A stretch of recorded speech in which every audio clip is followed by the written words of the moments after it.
안녕하세요, 여러분. 인생의 지혜와 희망을 함께 나누는 시니어 행복 플러스입니다.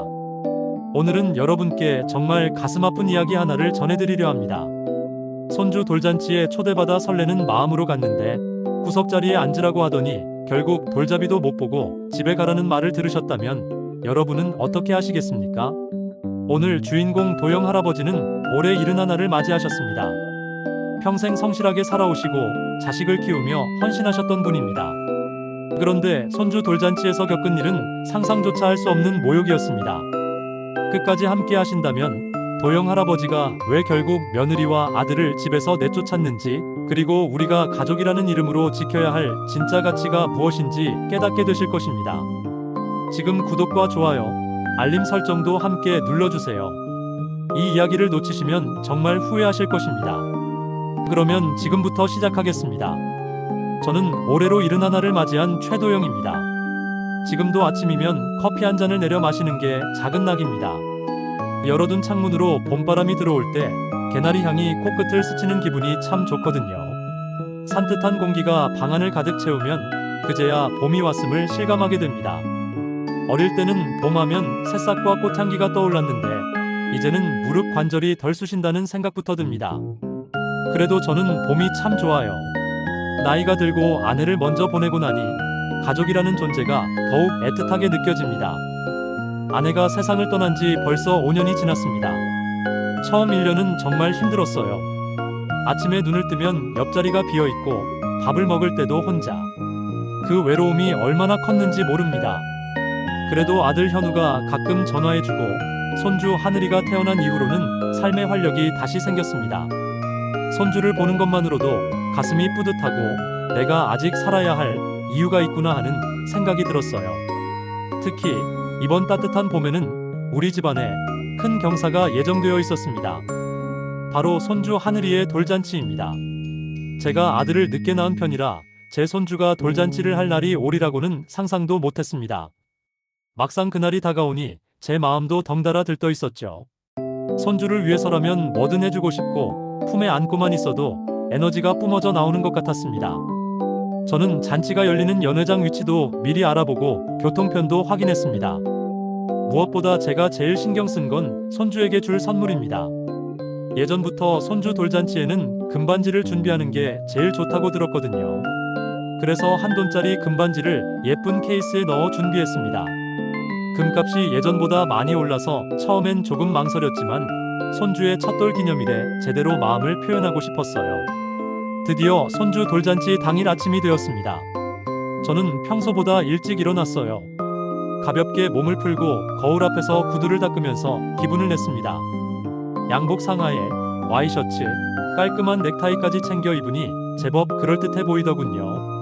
한편으로는 살짝 긴장도 됐습니다. 며느리 지우가 말투나 행동이 교양 있는 집안처럼 보이고 싶어 하기도 해서 저도 괜히 말 한마디라도 실수하면 어쩌나 하고 의식하게 됩니다. 사실 며느리 지우와의 관계는 처음부터 편하지 않았습니다.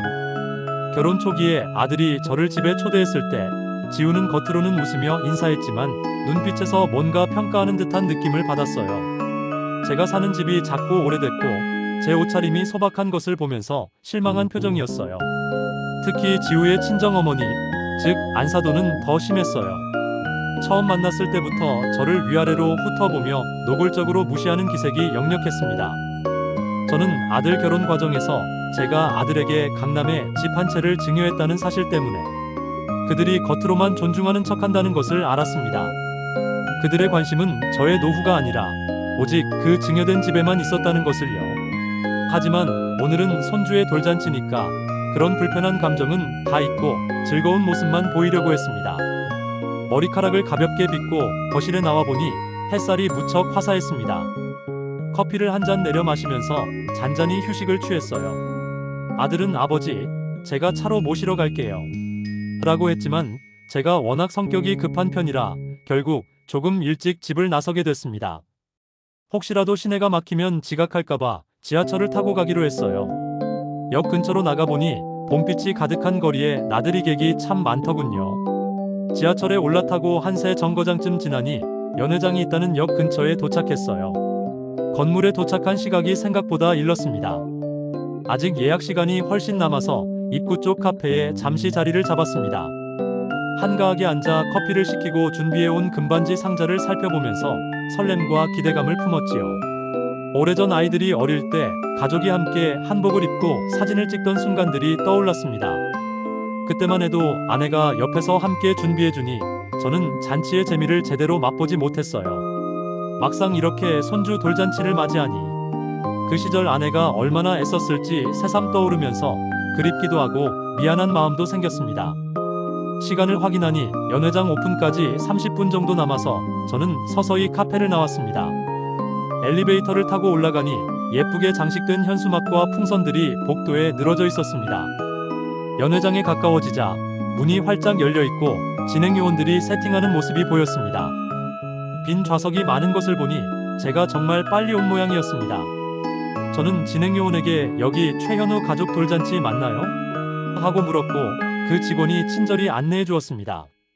잠시 후 며느리 지우가 어디선가 재빨리 달려왔습니다. 평소와 달리 완벽하게 화장하고 화려한 드레스를 입은 모습이었어요. 아버님, 여길 어떻게 벌써 오셨어요? 저희가 모시러 간다고 했잖아요. 다소 당황스러운 표정을 지었습니다. 저는 편안한 얼굴로 내가 그냥 먼저 와서 기다리고 있으려고라고 대답했죠. 지우는 겉으로는 밝은 미소를 유지했지만 뭔가 조금 난처해 하는 기색이 역력했습니다. 그쯤 연회장 입구가 시끄러워지면서 지우의 친정엄마, 즉 우리 안사돈이 도착한 모양이었습니다. 시끌시끌한 목소리가 들리는데 화가 가득 섞인 듯했죠. 진행요원을 향해 이 테이블 간격이 왜 이렇게 좁아? 돈 받고 이 정도밖에 못해? 하는 고성이 들려왔습니다. 그런데 지우가 저에게 조심스럽게 다가와 말을 꺼냈습니다. 아버님, 오늘 우리 엄마가 처음 오셔서요. 사실 오늘은 저희 쪽 지인이 많이 오신단 말이죠. 저희는 호텔식 연회 분위기를 원해서요. 그래서 아버님은 저기 구석자리에서 조용히 앉아 계시면 어떨까요? 저희 지인들이 아버님을 불편하게 생각할 수도 있어서요. 처음에는 제가 제대로 들은 게 맞나 싶었어요. 제가 지금 이곳에 온 이유가 손주 돌잔치를 축하하러, 그리고 가족들과 함께 웃으며 추억을 만들러 온 건데 구석에 조용히 앉아 있으라니요. 겉으로는 이해하려고 했지만 가슴 한편에선 무슨 비수를 맞는 느낌이 들었습니다. 그 순간 아들 현우가 나타나더니 민망한 듯 웃으며 말했습니다. 아버지, 죄송해요. 지우가 하자는 대로 좀 해주시면 좋겠어요. 아무래도 오늘은 양가 손님이 많잖아요. 저희 체면 문제도 있고. 저는 당장 화를 낼 수도 있었지만 손주 첫 돌잔치에서 괜한 소란을 피우고 싶지 않았습니다. 그래, 오늘만 참고 넘어가자라는 마음이 더 컸던 것 같아요. 결국 저는 준비해온 금반지 상자를 꼭 쥐고 한쪽 구석 테이블에 조용히 자리를 잡았습니다. 내심 앉아있다 보면 아들이라도 와서 아버지, 같이 가운데에 앉으세요 하고 챙겨줄 줄 알았거든요. 하지만 연회장은 점점 북적여지고 며느리와 사돈 쪽 손님들은 자기들끼리 반갑게 이야기하며 사진 잘 나오는 테이블을 차지하기에 바빴고 심지어 제게 인사도 건네지 않았습니다.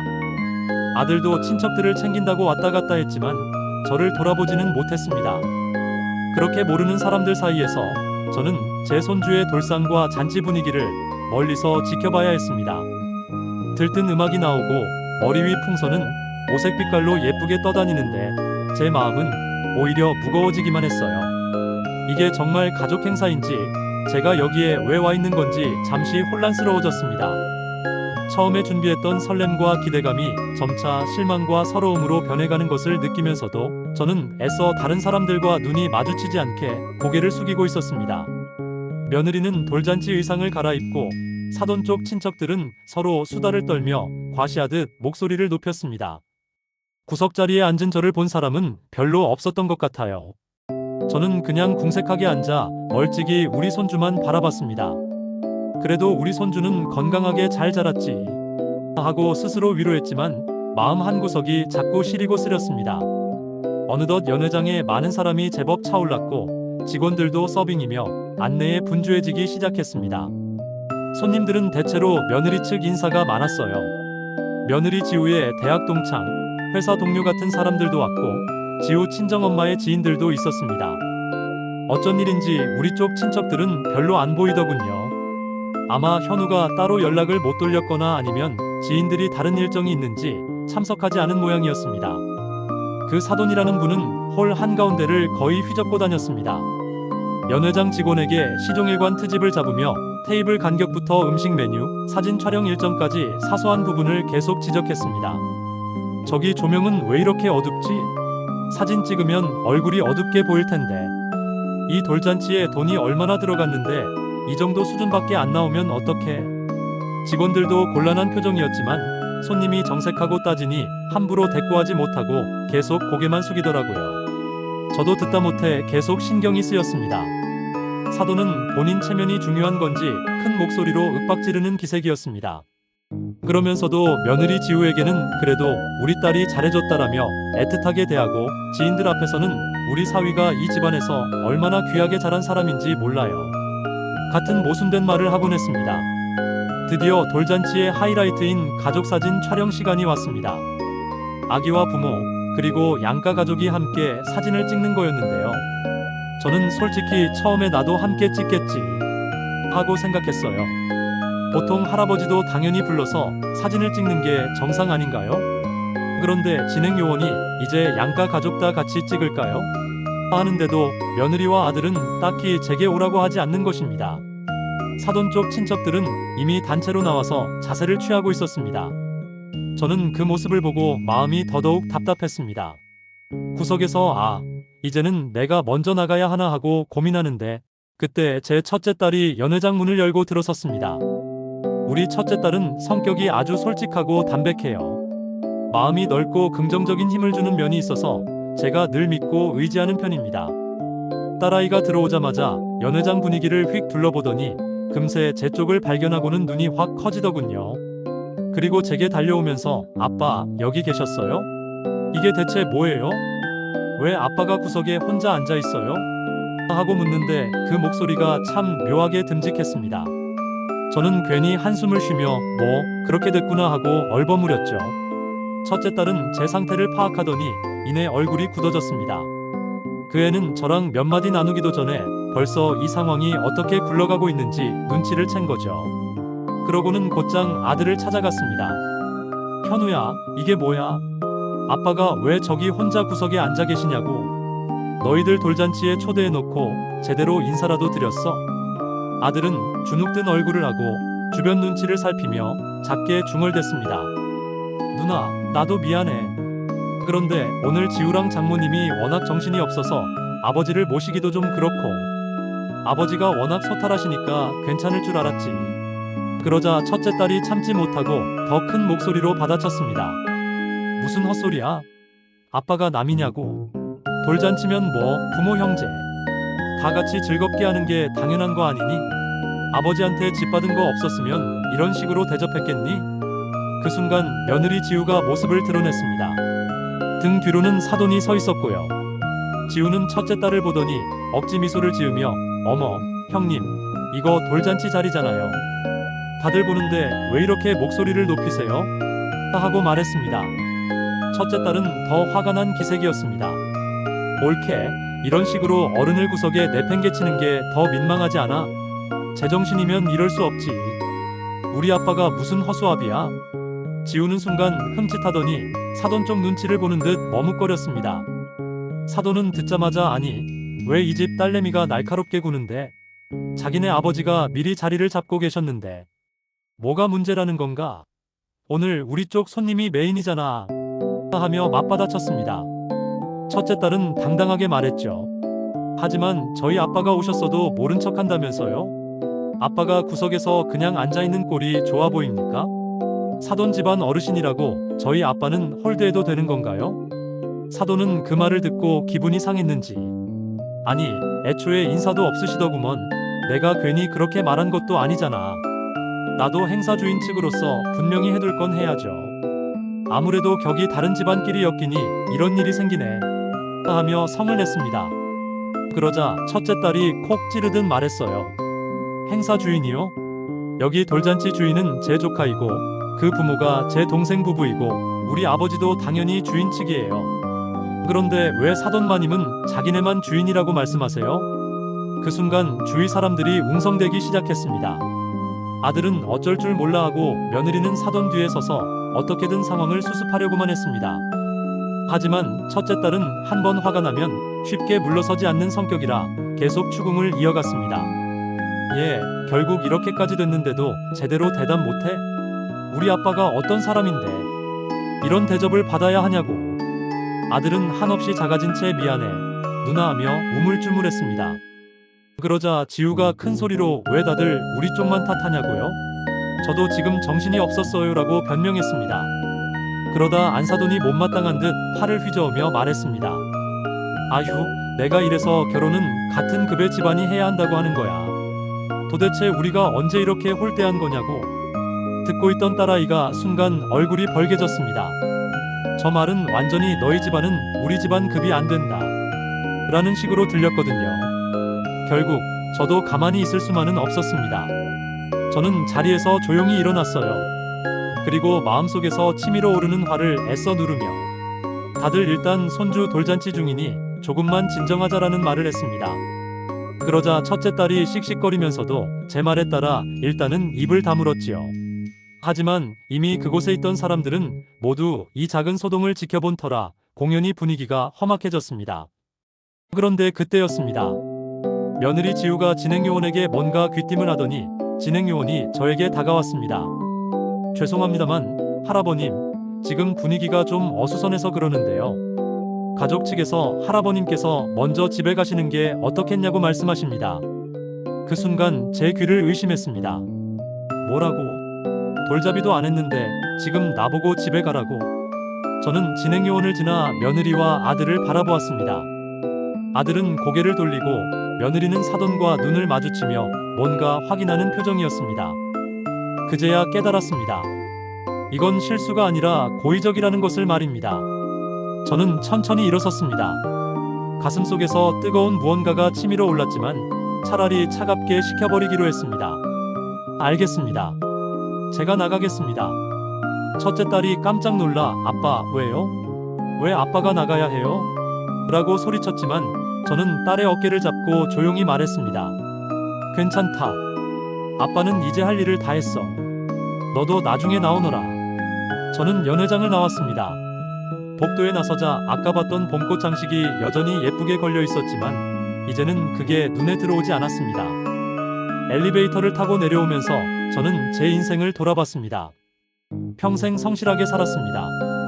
자식을 위해 희생했고 아내가 세상을 떠난 후에도 홀로 견뎌왔습니다. 손주가 태어났을 때는 그 아이를 위해 뭐든 해주고 싶었습니다. 그런데 결국 제가 받은 건 뭡니까? 구석자리, 무시, 그리고 결정적으로 돌잡이도 보지 말고 집에 가라는 말. 집에 돌아와 현관문을 열고 들어서는 순간 텅 빈 집이 저를 맞이했습니다. 아내가 있을 때는 이렇게 외롭지 않았는데 지금은 정말 혼자구나 하는 생각이 뼈저리게 느껴졌습니다. 저는 거실 소파에 주저앉아 준비해갔던 금반지 상자를 꺼내봤습니다. 한참을 그렇게 멍하니 앉아있다가 저는 결심했습니다. 이제 더는 참지 않겠다. 나의 존엄을 지키겠다. 그날 밤 저는 변호사 사무실에 전화를 걸었습니다. 그리고 제가 아들 부부에게 증여했던 집, 그 증여를 취소할 수 있는지 물었습니다. 변호사는 만약 증여 후에 수증자가 증여자를 심히 부당하게 대우했다면 증여 취소 사유가 될 수 있습니다라고 답했습니다. 저는 그 즉시 증여 취소 절차를 밟기로 했습니다. 며칠 후 아들과 며느리에게 통지서가 날아갔습니다. 집 증여를 취소한다는 내용이었습니다. 아들이 황급히 전화를 걸어왔습니다. 아버지, 이게 무슨 일이세요? 갑자기 집을 뺏는다니요? 저희 갈 곳이 없어요.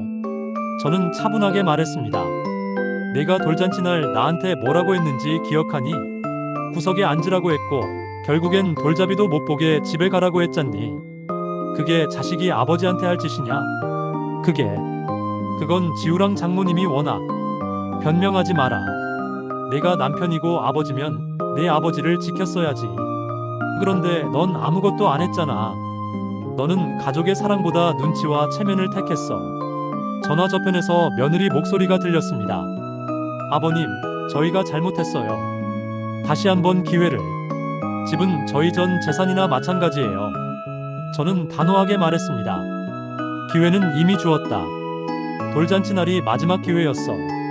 그런데 너희들은 그 기회를 짓밟았어. 이제 그 집에서 나가거라. 너희가 진정 원했던 것은 그 집이었던 모양이구나. 그 후 몇 주가 지났습니다. 아들과 며느리는 결국 집에서 나갔고 저는 그 집에 다시 들어가 살기 시작했습니다. 첫째 딸이 이사를 도와주러 왔을 때 저에게 물었습니다. 아빠, 후회 안 해요? 그래도 아들인데. 저는 고개를 저었습니다. 후회? 아니다. 오히려 이제야 제대로 된 결정을 한 것 같아.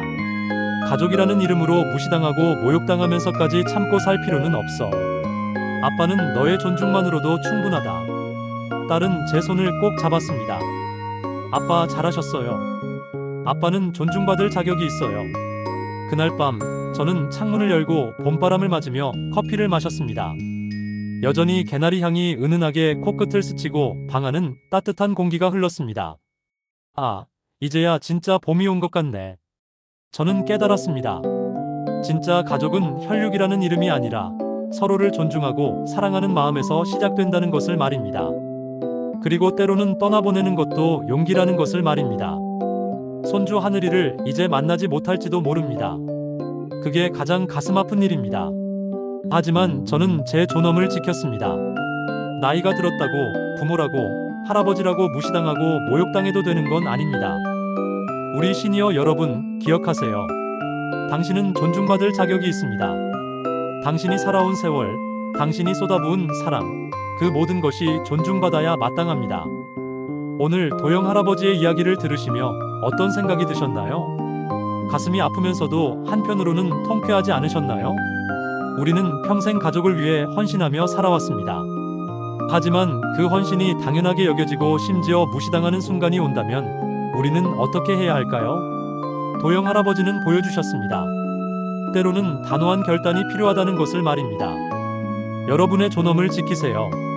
나이는 약점이 아니라 지혜이고 부모는 하인이 아니라 존경받아야 할 어른입니다. 시니어 행복 플러스는 여러분의 행복과 존엄을 언제나 응원합니다. 다음에도 더 좋은 이야기로 찾아뵙겠습니다. 구독과 좋아요, 알림 설정 잊지 마세요. 여러분 건강하시고 행복하세요. 감사합니다.